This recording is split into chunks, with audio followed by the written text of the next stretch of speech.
Welcome, NBA YouTube world. I am Andre, the host of Andre's Basketball World podcast and the channel itself. Today, or late night, depends on when you're watching. Shout out to you. Found out that Carmelo Anthony, former NBA player, Hall of Famer, of course, had a chance to join LeBron James, Chris Bosh, and Dwayne Wade on those Miami Heatles. So in this podcast with P, he's going to explain why he didn't want to join them. Right now, I saw a little bit of an expert of what they said and what he potentially said, but I was like, let me go find the video first so I can get the full gist of what he's saying. So let's sit back. Shout out to Paul George for the podcast P. This is where it's from. So go over there, subscribe, find out what you like about it, what you don't like about it. But Carmelo Anthony, in your own words, what happened? Man, we gotta ask about the infamous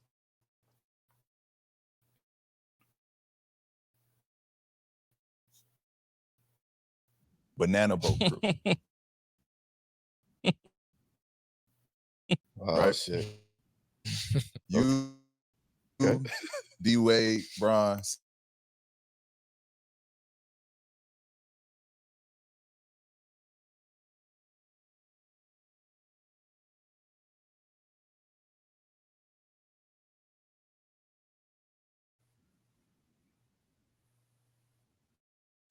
And then it was like me and D Wade close, and then Braun and D Wade was close, but we never was like all three, like locked in. And you know what I mean? And then we had like experiences, played on the world championship team. And I think that's when it kind of really started to like blossom. And I think it was because we lost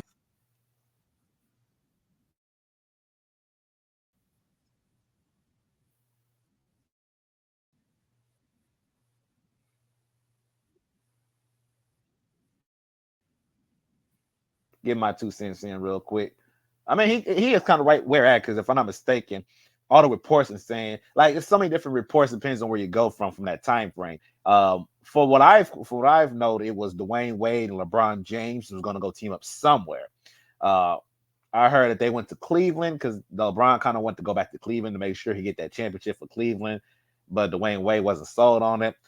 Then it was Miami, but you know I don't know what that was about. And then it was also Chicago. D Wade is from Chicago. So that was a thought process. I think the reason why Chicago didn't get them is because they didn't know if the Bulls could make room for a third player, which would have been Chris Bosh. So that's why they ultimately fell back to Miami. And if y'all had to think about it, if you look at those Miami rosters, especially in the 2010, 2011 season, they had pretty much flipped a lot of players and let go of a lot of players just to make sure they can get those three on the roster in general. So I could see that. Now I think I read something a long time ago that the idea of playing in New York was also there too, but I don't know what happened there. I guess maybe they wasn't feeling it. I don't know. I'm not too for sure, but the wearer position is very interesting. That is something important because when LeBron left Cleveland, the Cleveland pretty much lost all their roster pretty much, so they had to start over anyway. So I think they could have easily fit all four of those guys easily. They just had to build something around those four, which was something that they were struggling with just building around LeBron, let alone four other players or just three other players. I think Chicago could have definitely done it. They had to get rid of, was it Luol Deng? I think it was Luol Deng or somebody on that team to fit just three of them though, just the three, not four, just three. Like I said, New York was already like kind of built like a championship. So I think if they was able to get one other player outside of just Melo, maybe they could have done it. But then again, the Melo trade to New York kind of made it very difficult to do in general. So I don't know. And then of course you got Miami, who pretty much fit three. Pretty sure they could have fit four, but let's keep hearing. Let's keep hearing. Just want to give my 2 cents in real quick. and you going to New York. Like, I ain't going to Cleveland, nigga. Like, you coming to Denver? Like, I ain't going to Cleveland, Chip. So it was just like, as friends and like competitors growing up together, it's like, yeah, we want to. I would love to play with PG on this team. Right. You know what I mean? Kill on this team, but with D, like the big three. So they were supposed to go. It was supposed to be Bosh and Wade, and it was. We wanted it to be New York. Mhm. You know what I'm saying? Somewhere. Or Chicago. Chicago was in the fold. Okay. With you and Bron. Me and Bron, but that was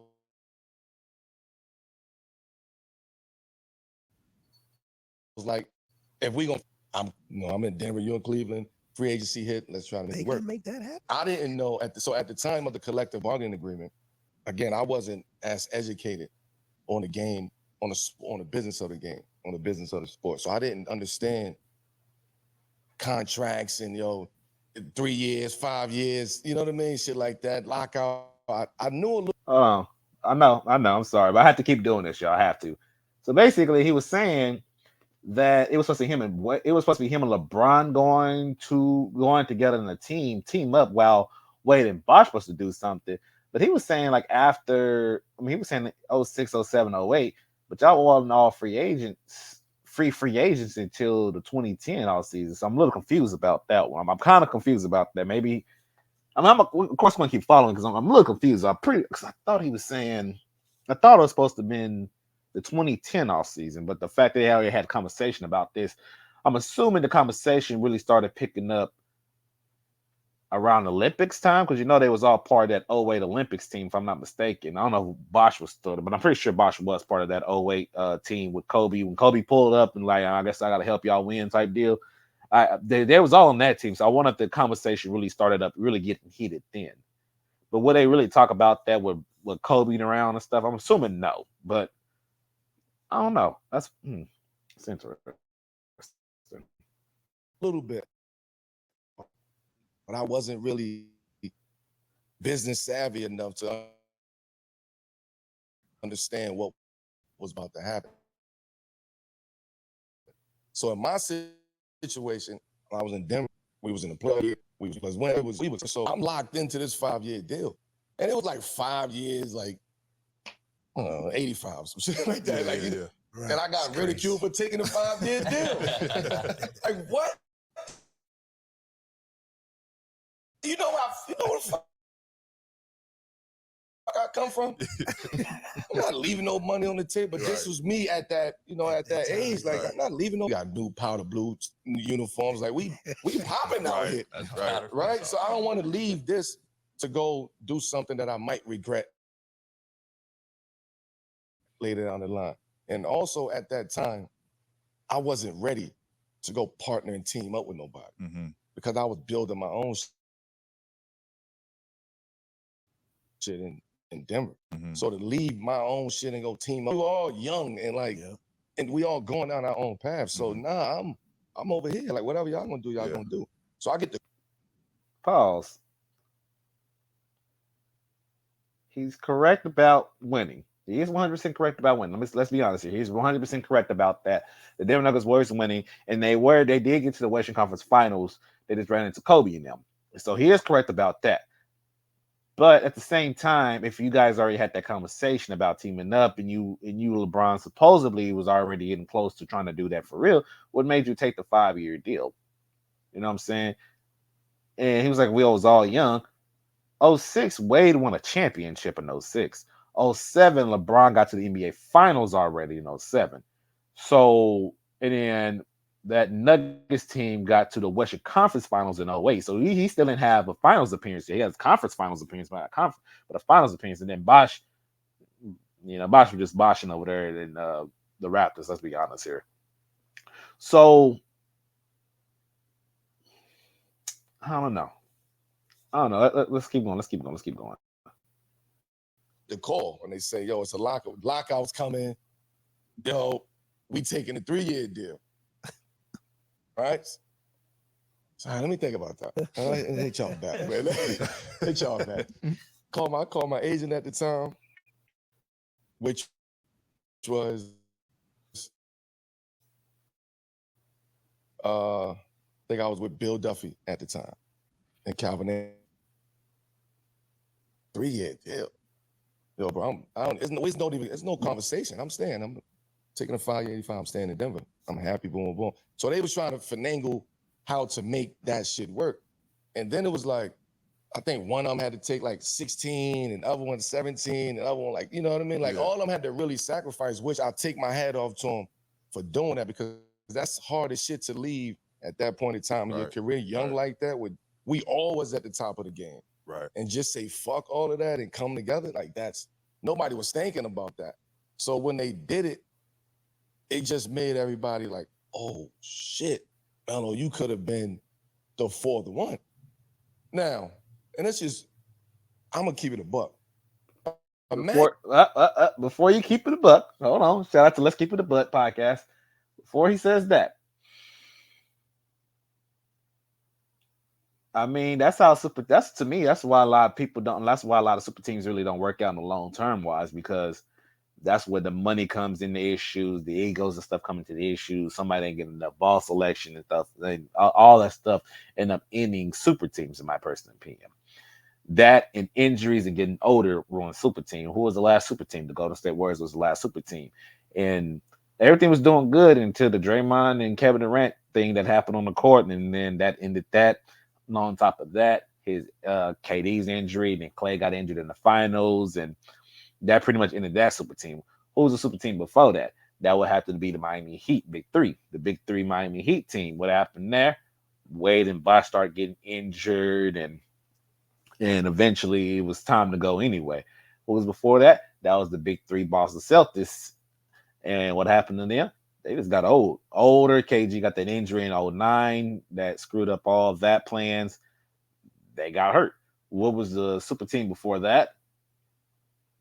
I guess I'm looking at successful super teams, because you also have the Steve Nash, Kobe, Dwight Howard, Pau Gasol super team. And what happened then? Injuries. We all know injuries happened then. The Brooklyn Nets, 2014 Brooklyn Nets, what happened then?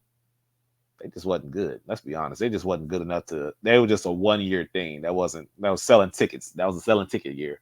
And then you got to go all the way. We got to keep going back. So I mean, but if you want to sacrifice to win, that's what you got to do. You got to sacrifice that money. But eventually, players do want their money while they're playing. So that's the reason why I said super teams don't work out long term wise, because egos, money, touches on the teams, et cetera, et cetera, et cetera. So imagine me at 23 years old, 24 years old, being the fourth option. Yeah, like I'm finding my way in this league. Right. And you want me to leave that and go be a fourth option. Yeah. No I don't chance. know mentally how I was going to be ready for that. Exactly. It ain't got nothing to do with money. Right. Mentally, I don't know how I was going to do that. I'd have had a different role. I'd had to figure out my role on that team. These are alphas that we all coming together. Like Bron is an alpha. D Wade is an alpha. Crazy. Everybody might give Chris Bosh enough credit. Chris Bosh was ridiculous in Toronto. Right. So for them three to go, I'm like, man, hell no. Like I can't be that 4-5. Hell no. So I'm cool. I'm out here in Denver. So the conversations always was like, that was always a what if for Miami. But people get like that. It's just, Melo was selfish. So he took 5 years. He took the money and he could have had 3 rings. And man, all that shit a lot of times don't be worth it. Right.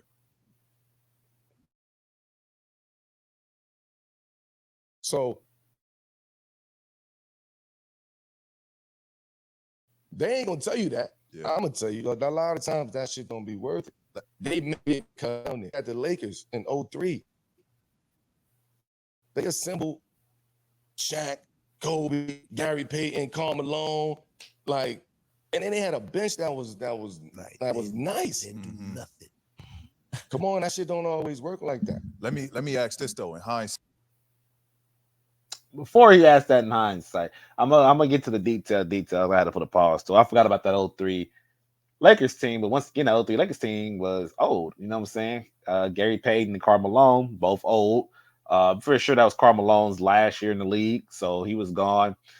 Gary Payton ended up playing up until '06 to get him a championship ring with the weight in him. So I don't know. I mean, he factored that in, but it's like, you know what I'm saying? Like, yeah, but nah.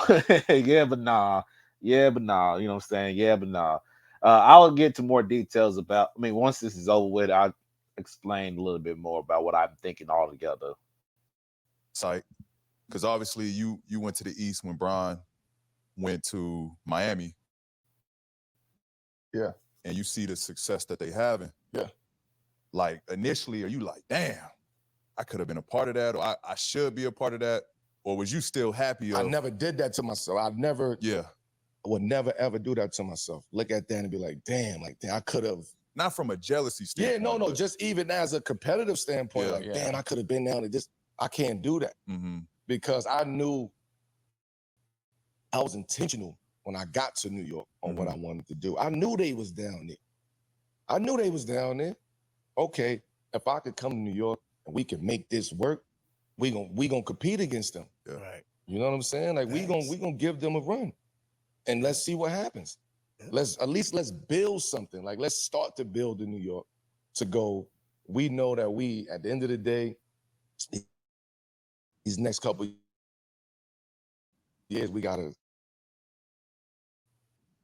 Yeah, That's what we go through gotta. them. That's what we want to meet up there with them. Mm-hmm. But it seems like nobody had that plan. Bad coach, not coachable. Ran my way out of Denver. Right. Got to New York. They say I should have left after when I was a free agent. I should have went to Chicago, they say. Always you want this, you would have had this. Mm-hmm. So I stopped fucking with that shit, man. It's just like, you know what, I'm gonna stay mellow, champ. Like that's Mellow story, That's it. baby. Love That's that. what it is. That's why you here. That's it. Come on. All righty. All right. Let's talk about it. Let's talk about it. Let's talk about it. Let's talk about it. So, as we all heard what Melo thought. So, here's my personal opinion. So, first of all, that Chicago one, Melo. I don't know about the Chicago one, but same with the Miami Heat way. Let's go ahead. This is how I look at it. If I break it down all the way, it looks how I look at it and what the team would have been. From 2011 to 2014, that was the Miami Heat Big Three. You added Melo as the fourth option. What does Melo do? First of all, the options that they had. They had so many options there. Wade, a good playmaker. LeBron James, a great playmaker. Melo, quite honestly, would be the second option offensively, in my personal opinion. Why? You guys remember this. You got to remember this. Chris Bosh reduced his role. He reduced his role to be more of a spot up big man, play defense, grab the rebounds, and did the dirty work stuff, right? That's what he ended up doing. And playing the forward and ended up playing the center position for them. Braun's still gonna be Braun. Let's not doubt that. Dwayne Wade, on the other hand, Dwayne Wade is always supposed to be the second option. So after 2011, especially in that 2011 finals where Wade averaged 26 and I think 26 and a half points against the Dallas Mavericks, LeBron and Bosh both put up this 18, right? And we know what LeBron did. If you add in Carmelo Anthony takes that pressure off of LeBron automatically. He takes the pressure off of everybody because we all kind of forget. Sometimes we all forget that Dwayne Wade wasn't the floor space outside of hitting the mid range shot. He was more taken to the basket and finish, right? LeBron James, same thing. Outside a little bit of a mid range, he was taken to the basket to finish. And then we know Chris Bosh, mid range shooter, take it to the basket and finish. So they all pretty much they all kind of did that around. But once Bosh moved to the center position and LeBron was able to start hitting consistent threes and that started becoming part of his game, that's when the big three really started rolling. My personal opinion, that's when they really started rolling. So if you add in the Carmelo Anthony to that, what Anthony does, he keep the floor space. Not only he keeps the floor space, but he's a go-to another scorer for them when they have to rest LeBron James. LeBron goes out for the game. You keep Melo in the game, and Melo continues doing his scoring outbursts and his scoring against everybody else. And then he comes out the game. Here comes LeBron back in the game. If you have both of them in the game, the floor stays space. Especially in that 2013, they won what wasn't it 66 games? They won 66 games in 2013. Winning 66 games in 2013 with the way they play, you pretty much, if anything, you can have Mario Chalmers, Dwayne Wade, Carmelo at the 3, LeBron at the 4, Chris Bosh at the 5. If you wanted to take if you want to add in more floor spacing, let's drop Mario. Let's put Wade at the 1. Let's bring in Ray Allen or Red or what was it? Um, Ray Allen or Mike Miller. That's his name. Mike Miller or even Sean Battier and add them into the lineup. Add them to the lineup and still keep the floor space. The only person that can't space the floor would be Wade, but Wade's going to take it to the basket and dish it out to whoever he needs to. I think personally, I understand what he's saying. I definitely understand he's saying. He was saying he was young and he wasn't too for sure if they was going to be able to work out. But I personally believe they could have definitely 100% worked out. I think the way the scoring little selfishness people keep brought up again when he was bringing up to them, I think that would have been ultimately fine for that type of team because they would have needed it anyway, especially with Wade, especially in 2014, Wade has decreased and Chris Bosh, he's starting to decrease on the injury list. Melo was still good to go. LeBron was still good to go. So if you still got 2 out of the 4 that's showing up, that's still giving you 25 plus per 50 points between 2 players, LeBron and Carmelo Anthony, that's good enough. Melo is also a pretty good rebounder. Not only that, I think he would have been able to start passing the ball a little bit more and get his playmaking skills up a tad bit more. Defensively, I think he would have been able to keep it up. I think he would have been a little bit average to probably above average defensive player playing with a team like that, where the offense ain't all on him and he can rely on other players to get the offense too. I think he cut himself short. In my personal opinion, he's cutting himself short. I personally think I like I said, it's his story, so I'm not gonna deny it, but I'm just saying I think Melo, I feel like you could have fit in perfectly. I think you could have fit in perfectly for the team. I think you was there for it. I think I think it would have been just as successful as you thinking it could have been, or and that's my personal opinion.